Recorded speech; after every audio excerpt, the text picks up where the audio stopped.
இந்த வீடியோ டியூட்டோரியலில் நம்ம பார்க்க போகிற டாபிக் வந்து பார்த்தா டூ வைல் லூப். இப்போ டூ வைல் லூப் எப்படின்னா வைல் லூப்போடைய ரிவர்ஸ் அப்படின்ற மாதிரி சொல்லலாம். ஒரு பேசிக்காக சாம்பிள் கோட் பார்ப்போம், ஒரு ஐடியா கிடைக்கும்.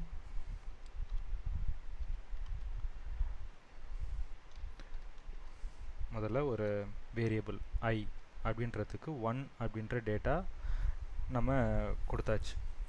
அடுத்தது டூ அப்படின்ற ஒரு ஃபங்க்ஷன் நம்ம யூஸ் பண்ணுறோம். இப்போ இந்த டூவில் பார்த்தோம்னா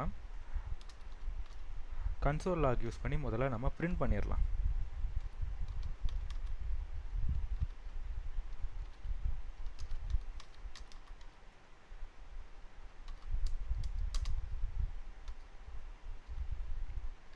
அடுத்தது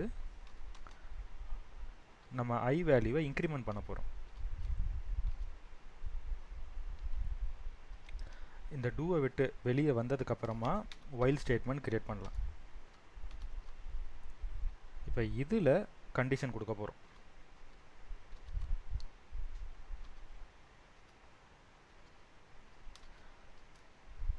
இப்போ என்ன பண்ணியிருக்கோம்னா ஒரு வேரியபிள் டிக்ளேர் பண்ணியிருக்கோம்.